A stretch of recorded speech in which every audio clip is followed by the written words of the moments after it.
Hi, everybody. We're on to part two of our slow meandering of mindset. And we're going to continue where we left off last time. For those of you who didn't watch episode one and are jumping straight to this one, I strongly recommend you jump back to episode one because a lot of what we're going to talk about today is going to be based off of the things we discussed last time. And the nuance and the evolution of these concepts may not make sense unless you have that background. So, as we discussed last time, we looked at Jake's comments on GTT and tried to understand how can we take something that could very easily be interpreted in a way that is negative or potentially mean-spirited, disallow us to take that disposition. Instead, try to show empathy and understand what someone is saying. And I do think that one of the beauties of building very powerful relationships with people that are strong thinkers often requires this ability, is to constantly be able to deeply think about the other person's perspective and see, is there something here that we might be missing, rather than putting up a defensive nature.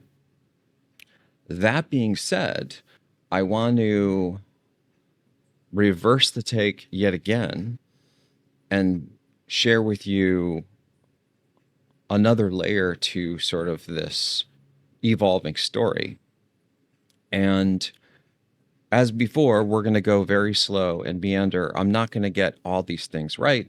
I apologize in advance for things that I don't say perfectly. My hope is minimally this will be directionally correct enough for people to understand the essence, if they're being intellectually honest, if they're being genuine, and we'll all potentially level up. One of the things that I think is the most important characteristic of mindset is your ability to control what you think. And as we've discussed in GTT, I'd very much try to be a stoic. And stoicism, I think, is rooted, at least to some degree, in this notion of controlling what you think. So let's say here that there's some action, like Jake's comments, and if I allow my emotions rather than my rational mind to take control, I may move in this direction, which is anger, which is frustration, which is all these other, maybe fear, disappointment, embarrassment, right? There's all these different things that I could feel if I can't control my emotions. But if I can control my emotions, rather than doing this, I can move this way and be calm and be rational and have a dialogue. Now, there's a number of things that I want to get into regarding this. And again, I'm probably going to not get all of these, but the first thing I want to share is, as you build relationships with people, one of the most important things that I think you should look for in your relationships, and by relationship, I don't mean like necessarily your partner, I mean your friends, your work colleagues, all of this stuff, is that they're rational. What does rational look like?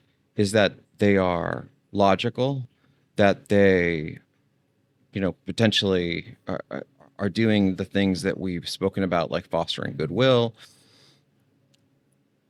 so on and so forth. Now, one of the indicators that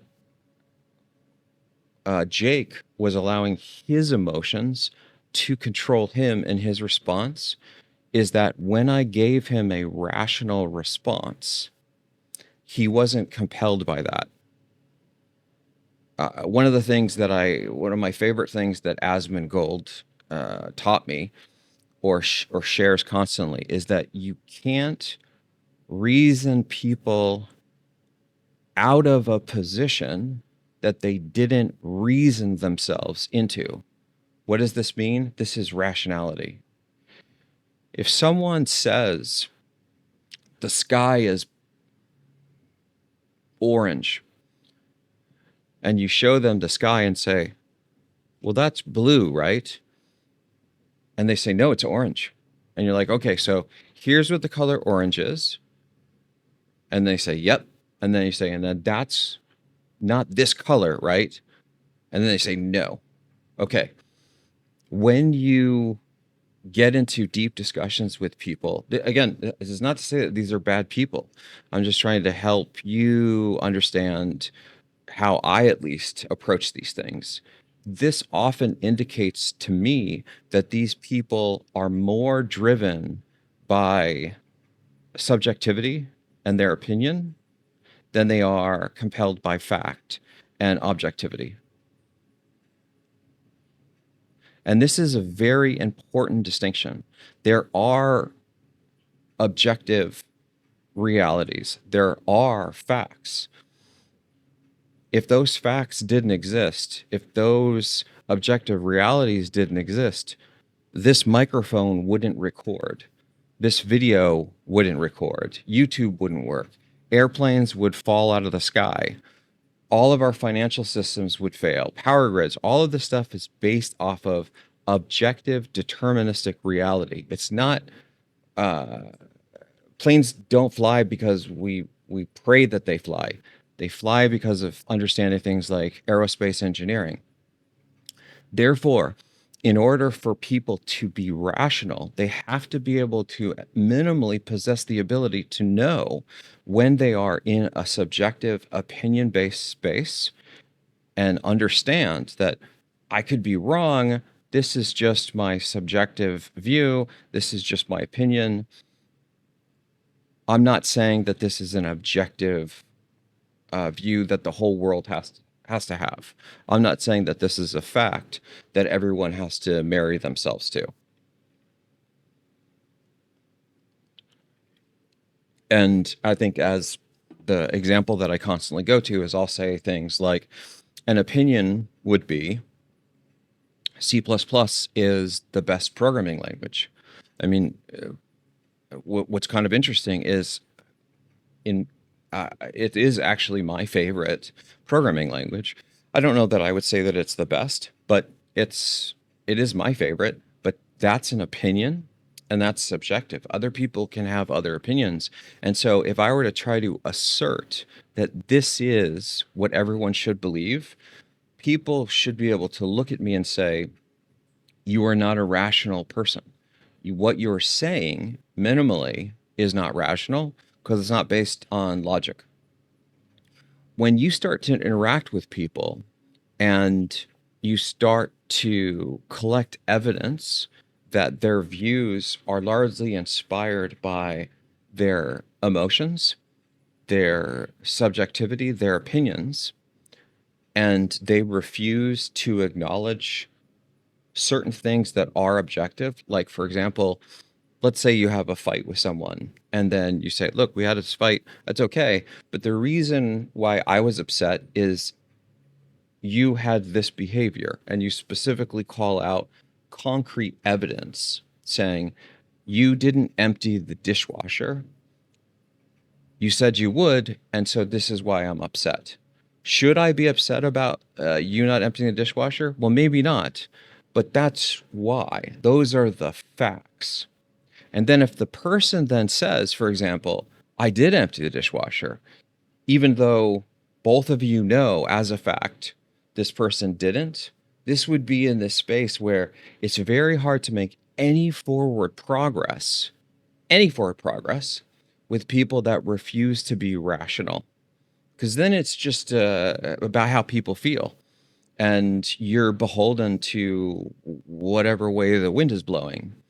And so, what I tend to do is first, when I interact with people, I will assume goodwill. I'll foster goodwill. I will I will give them a chance to try to ground the situation in things that are objective, and I'll try to tease out what my opinions are, but make it clear that these are my opinions, these are subjective, but the facts of the matter are this. If people refuse to hear the facts, even though they're very clear, this starts to give us evidence that these people are behaving irrationally. Now, what's the point of all this? While I take the view that when you interact with people out in the world, you should strive to be empathetic, you should strive to foster goodwill, you should disallow yourself from going into this space, specifically this word. I think that this allowing people to offend you, I think leads oftentimes to this victim mentality. And as I mentioned, I think last time, my view is I'm no one's victim. I'm never a victim. Even if people do really bad things to me, I'm not a victim. And the reason why I try to stay away from this is that I've found life is unfair. And it's going to be unfair for all of us. And different people have different degrees of unfairness. Uh, but the short of it is all of us can play the victim card. But what this can often do, I find, is it handicaps you. It prevents you from reaching your true potential because you'll always have an excuse on why you can't do something.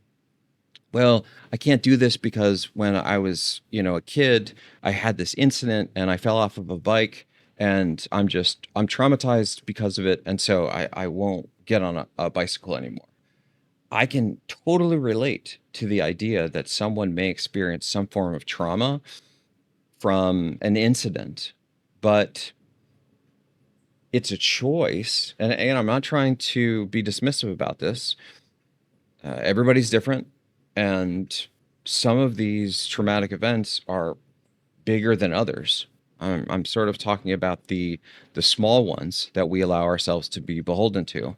I'm not really going down the path of the extreme ones where it's like PTSD.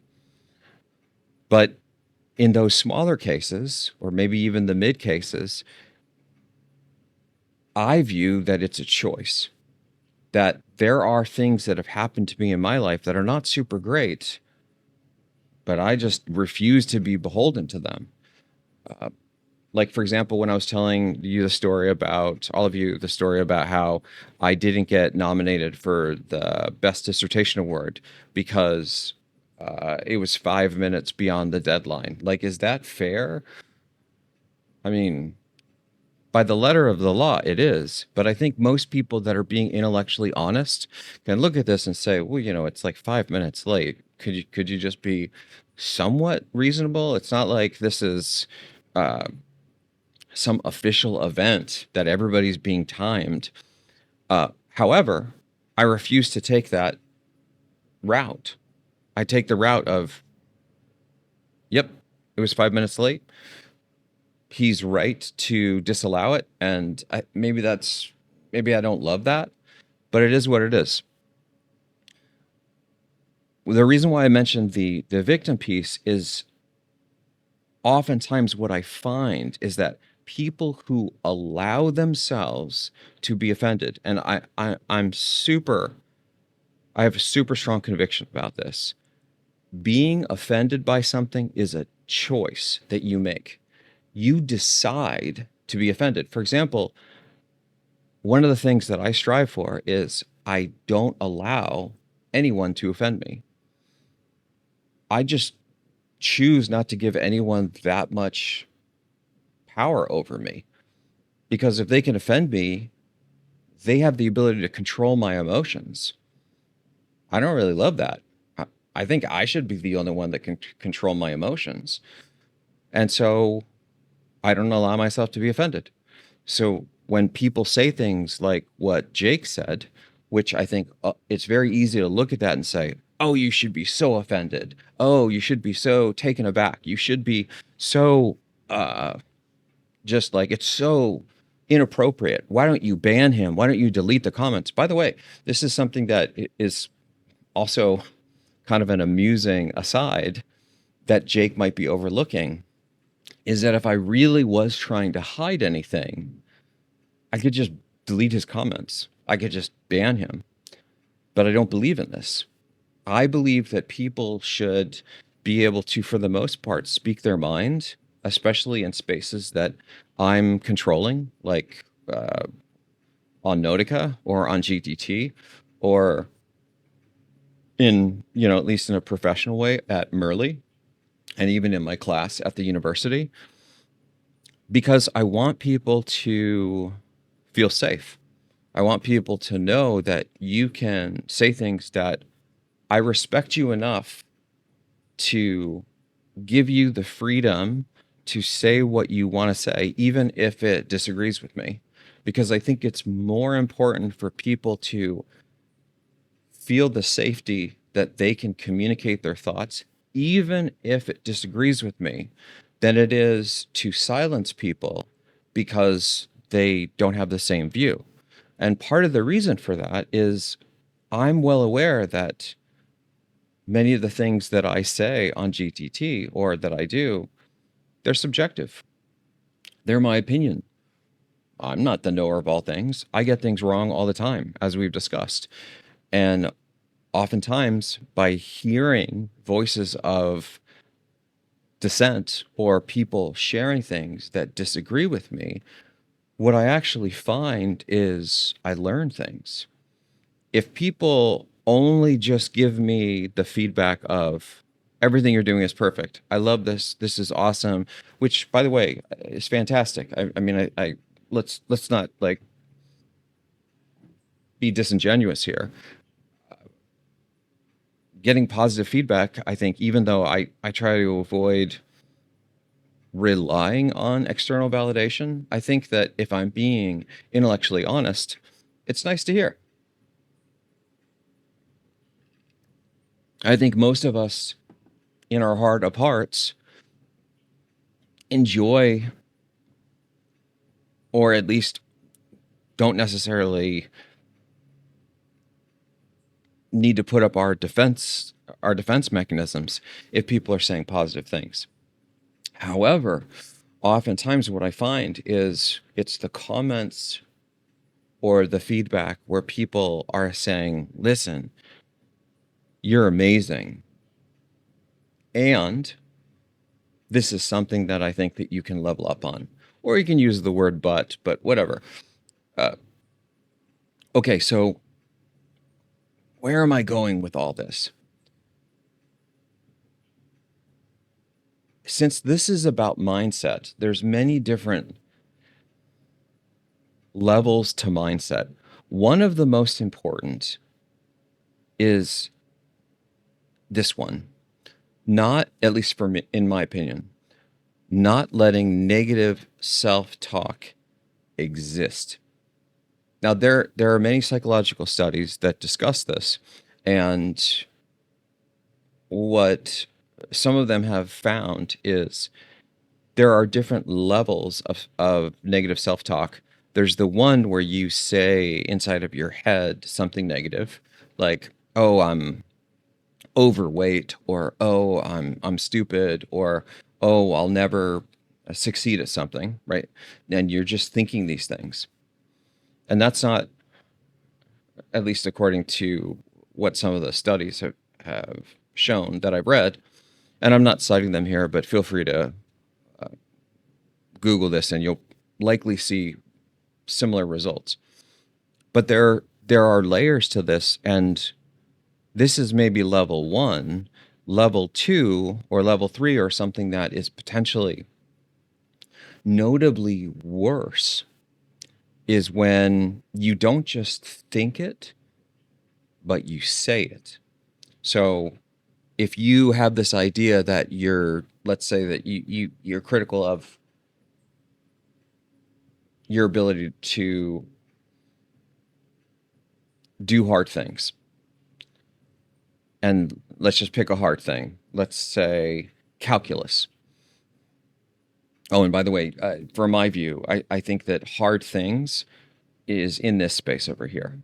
I think if the view of the hard thing is subjective, and it's an opinion. And I want to get to this in a second. Again, there's many different layers to this onion. But so if you think that, oh, I'm terrible at calculus, that's one thing. But now if you say it, I am terrible at calculus, this supposedly makes it even worse. And I can understand that when I think the thoughts of what I'm going to talk about on GTT or at university or whatever, it's one thing. But then when I actually say it, it takes it to an entirely another level. And so my view is one of the key things that people that I've seen have tremendous success in whatever aspect of their life they pursue is they don't allow negative self-talk to exist. And they don't say it. They know the danger of saying, I suck, I'm terrible, I'm awful. They know that, but they'll take it a step further and not even allow it to exist in their head. They'll stamp that out. And as soon as their mind will start to wander on this, oh, you're no good at this, stop. No, I refuse to hear that. I'm going to turn this around and make this positive. It's very much like the getting offended or being a victim, as you start to realize that you're going down this route and say, nope, I refuse to do this. Stop. You're not the victim. You are not offended.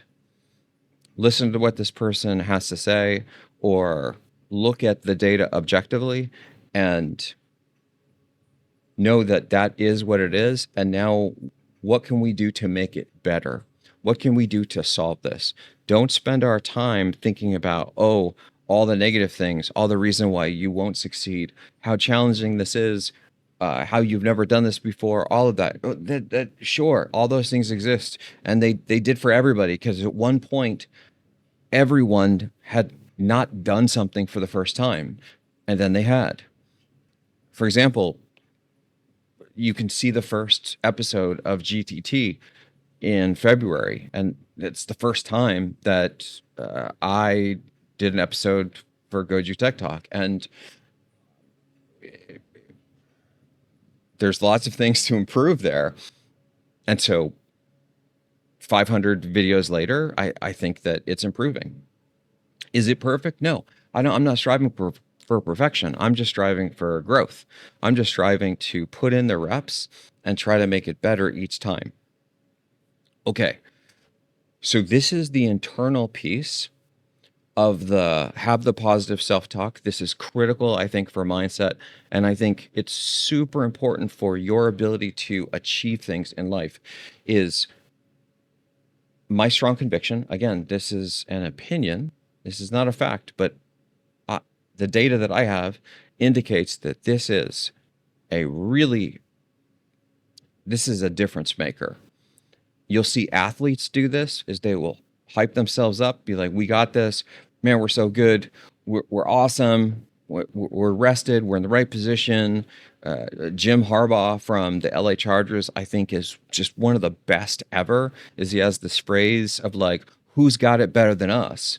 And then the team will say, "No one." I love that. Like that mindset that he's instilling in the team it's contagious. It's empowering. It's inspirational. The negativity can do the same. Negative talk and negative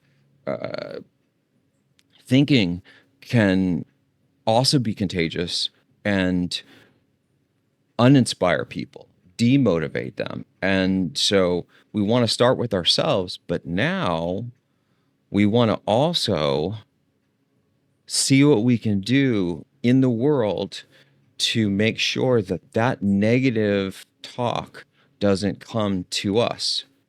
I want to be super clear about something here.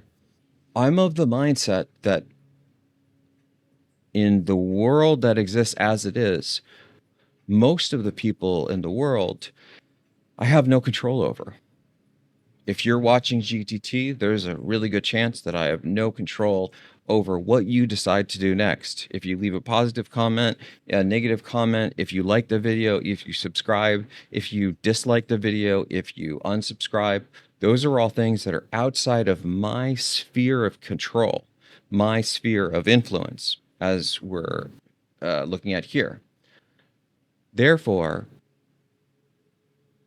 in my view, and I think as the Stoics view this, it's not wise to really spend any time or energy trying to change these things that are outside of our sphere of control. I can't change Jake. Jake is going to do, I can share logical facts with him. I can foster goodwill and try to extend an olive branch, but ultimately, he's responsible for his own actions, and I'm well aware of this.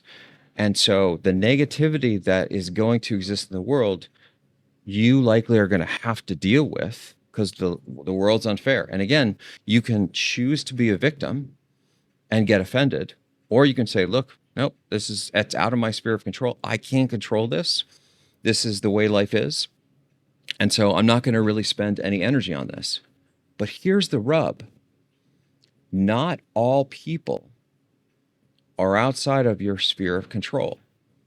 In particular, there's one group of people that you do have control over, and that is who you decide is in your inner circle. You make that decision. That's your choice. And if you have someone that is overwhelmingly negative in your inner circle, that's also on you. That's a choice that you're making every day by allowing that person to remain in your inner circle. This is why I've discussed many times in the past that I'm just trying to get my hair from like flipping out here. I don't know what's going on. You can decide who you can invite people in your inner circle and they can choose to be in or not. But if someone is in your inner circle, it's a decision that they've made and you've made. You've made that decision. That's why they're there. And if this person is super negative, this negative self-talk is likely going to happen because they're going to say negative things to you. And the byproduct of that is you will think negative things. They'll say negative things. You will listen. Your mind will start processing those negative things. So, on the one hand, the world is going to be full of Jakes that are going to give you some form of negativity that you cannot control. But a small group of people that are in your inner circle, if they give you negativity, you don't have to hear that. And this, I think, is critical to you achieving great things. At least it has been for me. I will not have people in my inner circle that are overwhelmingly negative. If they continue, and in fact, some of the viewers for GTT are actually in my inner circle, and some of them have had conversations with me about this where I've said, listen, I think you're awesome, but I sort of have this rule that we don't spend our time being negative just to say like things to hurt each other. It's okay to give constructive feedback to help people level up, but just to say random things like you're you're bad at this, right? Like how is that constructive? I mean, I don't know. Like there's many ways to say this, and one of the ways you could say this is, I really appreciate your effort in this space, and you continuing to practice, I think, will level you up. You basically kind of just said the same thing, but you said it more in a positive way. And so my view again is, I don't know that there is ever this direct need to say mean-spirited things. I think that you can say things that get across a message without attacking people and potentially being negative. And in the world at large, again, we have no control over this. So people are going to do what they're going to do. But if those people that are negative like this are in your inner circle, I strongly recommend you minimally do one thing, which is to have a discussion with them and make it evidence-based, right? Like evidence. We're not talking about, you know, we can talk about how you feel or all this stuff, but feelings, like I have a feeling, you have a feeling, and then it's just like, okay, well, everybody feels a different way, and it takes us down a very slippery slope. One of the things that I really like that I heard recently is someone was saying,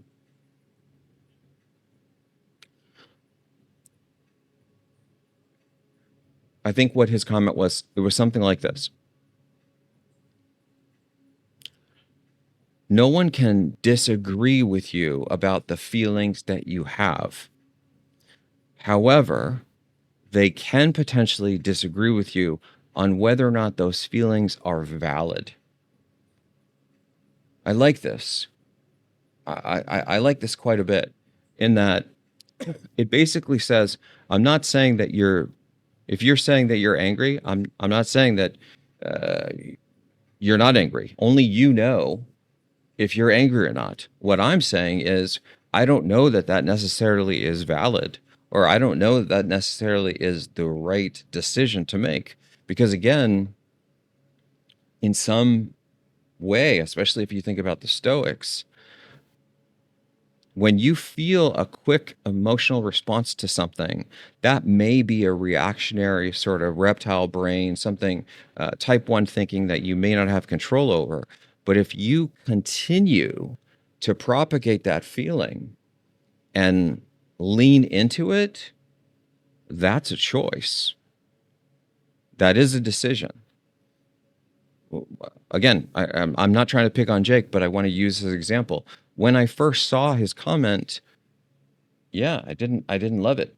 Uh, I don't know that it made me angry, but yeah, maybe I was like a little disappointed. I wasn't super impressed that there were some dangerous assumptions in there, and it seemed like he wasn't taking care to not say things that could be interpreted in a mean-spirited way. But as soon as I started to realize, I started to feel those feelings, I stopped and said, no, stop doing that, Goju. That's a choice. Stop choosing to interpret it negatively. Stop that. Start choosing to interpret it positively.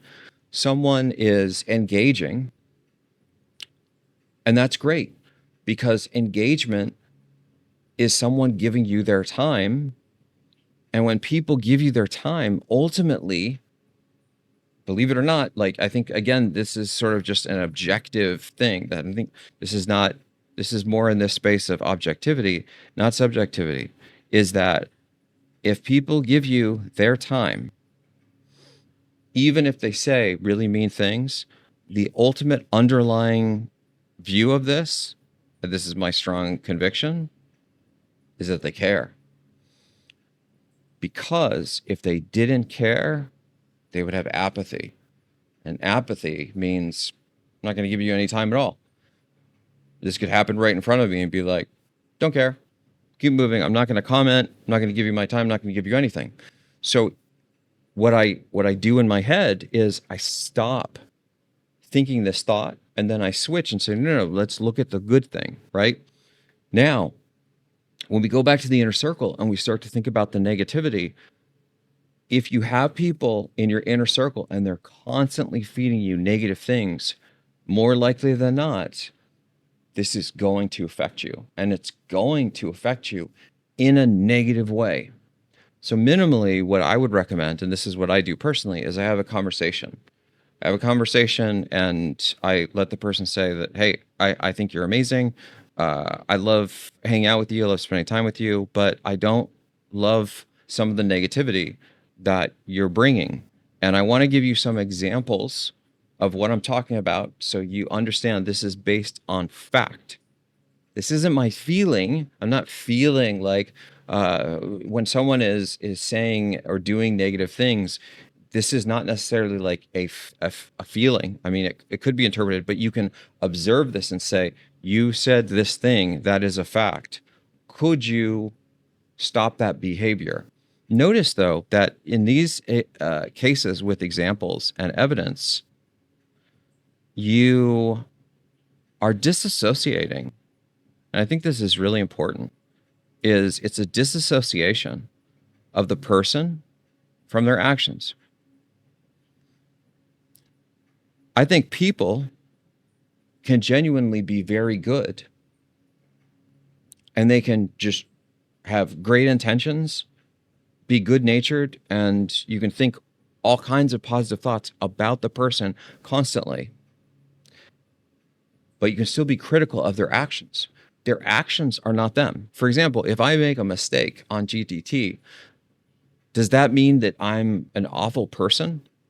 I mean, maybe some people might make that conclusion. My conclusion is I'm human. I make mistakes. My actions aren't always perfect, but my intentions are wholesome.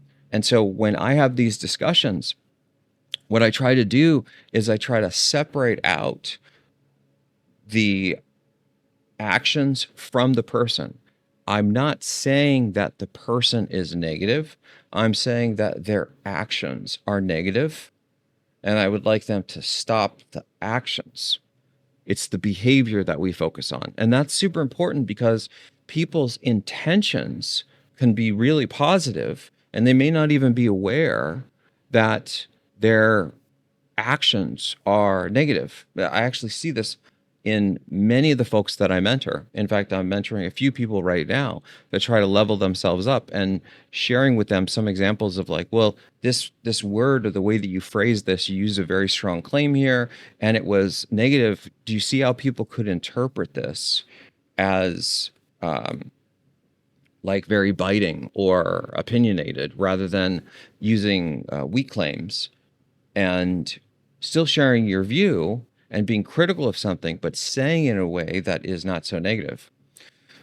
This is the first thing that I do, is I have a conversation with them. The second thing is I will look at the evidence over a prolonged period of time. People make mistakes, and oftentimes people need to be reminded of, I kind of think of like training my dog to go to the bathroom outside. He didn't get it right in the first try. I do I take him to the pound after one mistake? No, we keep trying, and then after some period of time, he learns. It's the same with people. At least that's my view. And so, if someone doesn't get this immediately, I don't think you need to throw them out. So you try again, and you continue to share the evidence with them in a positive way, letting them know, hey, I think you're making growth. I see these positive things, but there's still some negative stuff. I just wanted to share with you. Maybe, there's still work we can do together.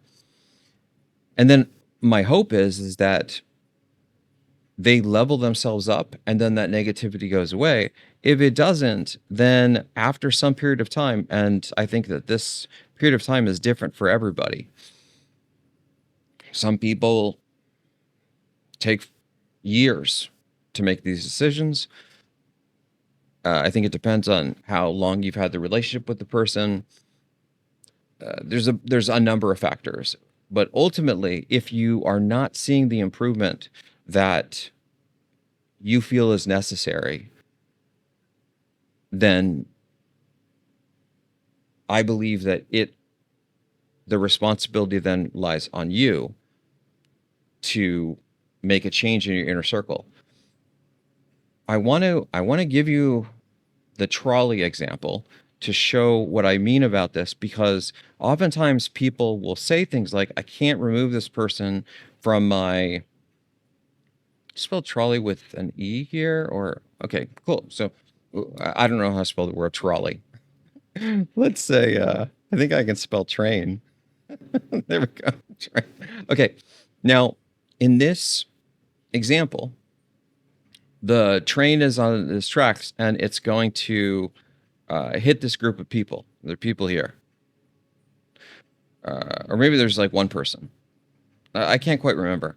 But you can pull a lever and then it will take out like this, a single person, something like this. Maybe this is 7 people, and this is one person. And basically it tries to show you that you're in this sort of morally ambiguous space. And yeah, I think it's like 7 people here if you do nothing, and 1 person here if you do something. And what often happens, which is very interesting, is people choose inaction over action because they often view action as a demonstration of you did something that caused this person to die. Whereas if you did nothing, you're not responsible for these people's death. This is nonsense. It's the same thing with your inner circle. And by the way, when I say that this is nonsense, I mean this as a fact. Okay, for example, if you are physically unhealthy because you do not do physical exercise, your inaction results in that consequence. You are responsible. So it's not life just happening to you. You are choosing not to fix the problem. That's a choice. That is a choice. That actually is an action. The action is inaction. That's your action. And the same is true with this trolley example. And the same is true with you deciding to leave someone that is negative in your inner circle. That is also a choice. And my takeaway for this episode is it's been my experience that while the outside world you cannot control, and I think that you should strive to work with it in the parameters that it's presenting you, which are going to be unfair. People are going to misunderstand, misrepresent, and do all of these things, and that's life. But your inner circle is different. Your inner circle are the voices that you can control because you decide who gets access to you on a permanent basis. And it's been my experience that all the people that I know that have had tremendous impact, they do not allow the negative self-talk to exist. But no matter how well trained you are yourself to stop the negative self-talk, if you surround yourself with people in your inner circle that have that negativity themselves, you likely will too. That's why I think people will often say that you are the average of your 5 closest friends. I think truer words have not been said. So now we have a second take on this. I think the first take I was trying to show that there's a way to look at things in the world for random people that you don't necessarily know. I just have to restart my video here. I'm listening to Dream Clinic in the background. So there's people in the world that you can take the higher ground and say, listen, I can't control this. The barista at the Starbucks was mean to me. This person cut me off. These are people you don't know, and getting upset about their bad behavior, I think, is mostly a waste of time. Uh, Try to, I think, fix your mindset, at least is what I try to do, to see it in a positive way so that you can grow or you can train yourself to deal with the unfairness of the world. There are differences, though, when it comes to your inner circle. These are people that you're choosing to whisper in your ear constantly. And for me personally, there really is very little room for people that are overwhelmingly negative, especially when there's a way for them to be positive. I just stamp this out. The last comment I want to make is the negativity that I'm talking about here, from my perspective, it doesn't even have to be about you. I am 1,000% anti-gossip. I do not spend basically any of my time saying negative things about people. I think this is a complete waste of time, especially for the things that I want to do in my life. I want to talk about things. I want to talk about uh, people that I see that inspire me. Something that I love about Joe Rogan is, regardless of some of the things that I don't love about Joe Rogan, right? So this is an example of what I'm trying to show you is there are things that I don't necessarily love about Joe Rogan. I don't need to talk about those. I want to talk about the stuff that I do like about Joe Rogan. And one of those is that I love that he chooses to see people in a positive way. He looks at people and he doesn't, at least this has been what I've seen, he doesn't, I think, spend an unreasonable amount of time saying negative things about people. Instead, he goes out of his way to look at the positive. The other thing that I've noticed about this is it's been my experience that the more positive people can be about other people, especially people that are more successful than they are in some capacity, the more self-confident that person is. So if you have someone that you know that is constantly saying really good things about other people, like, "Oh, I'm working in the space of tech and I really admire this person. I'm learning from them to become a better technologist." That person is likely deeply and quietly confident. On the flip side, if there are people that you know that constantly say negative things, especially about people that are more successful than them in a very demonstrable way, those people I tend to find are people,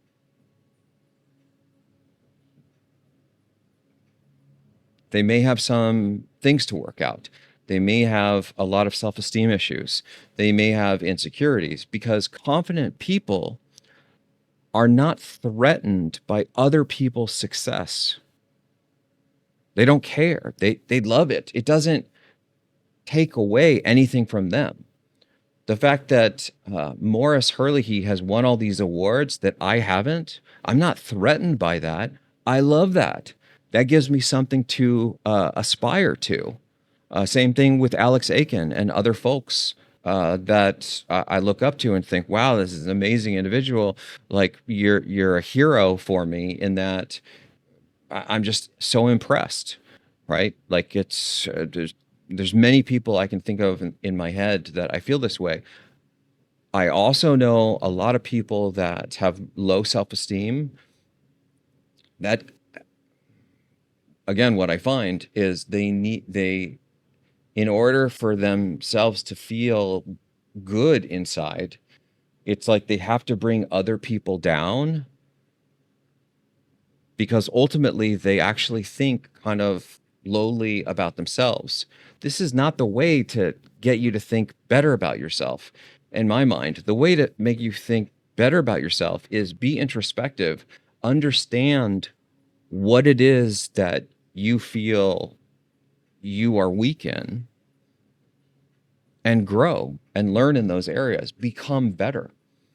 Don't spend time trash talking all these other people. This is doing, and at least in my mind, it's doing nothing positive.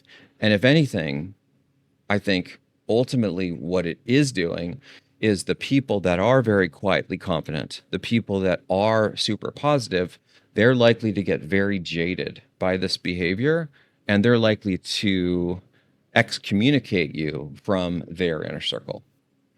So with that, I think that that's all I got for episode 2. And folks, we're just getting started.